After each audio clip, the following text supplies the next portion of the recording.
Okay, hello YouTube. This is going to be my video on how to make a Chinese repeating crossbow.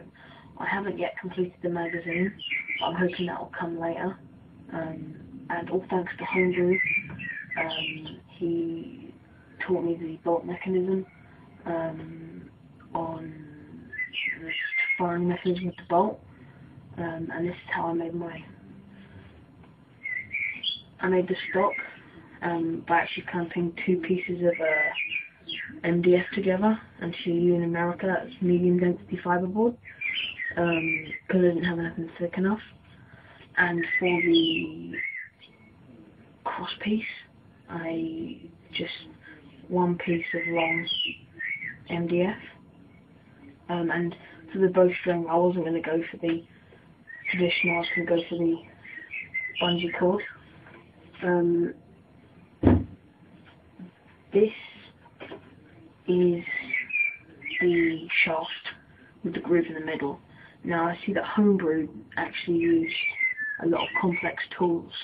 I actually made mine with a saw and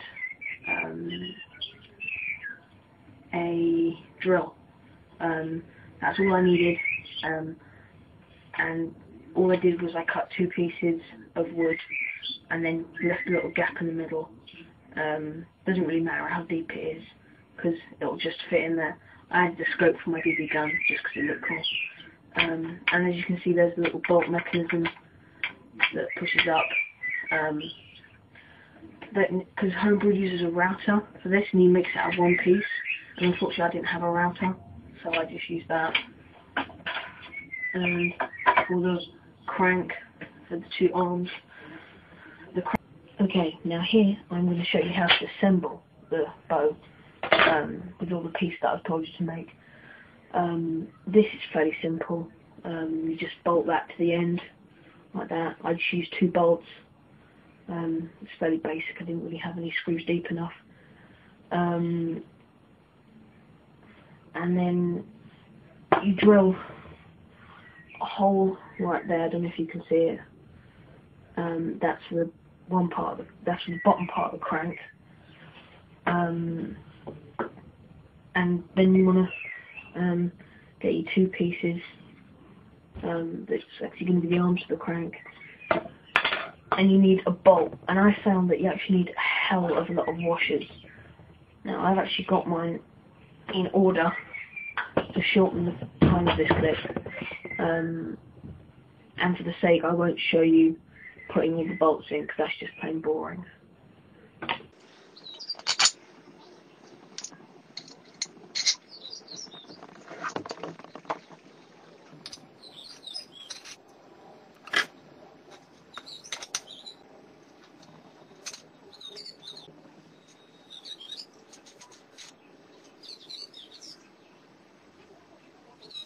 I'm going to attach the back part, the actual shaft, which will move up and down along.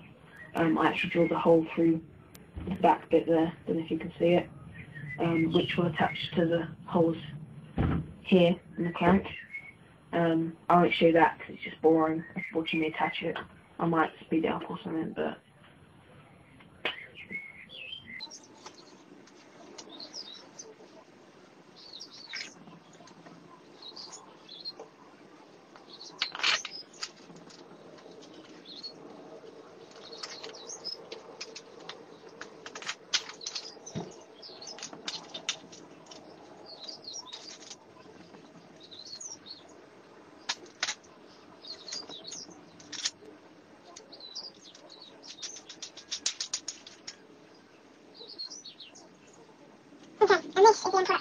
as I said, I will do a firing test another day, but I hope you make one. Mine is actually a hell of a lot power than Homebrew, but don't tell him. I can hit a 35-meter target away, and it will penetrate, as you'll see, but don't tell him. And I hope it works really well for you. See you later, YouTubers. Now, because mine is an exceptionally long shaft, it actually slides off fairly easily, so I added these in. This one's actually broken. I broke it just before I made the video. I will do a firing test later, but I actually split my last bolt. And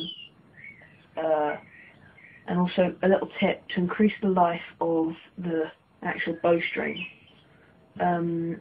You might, what I did was mine is like fray, and so I wrapped cotton thread around it until it's completely covered in the bit where it hits the shaft and in the triggering mechanism, and then I covered it in electrical wire just to increase the life of it. I mean, it won't last forever, but it lasts for a long time.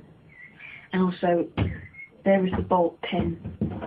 I actually added a nut to the end of it to stop it from falling out, and basically as that comes up, it hits the bowstring, and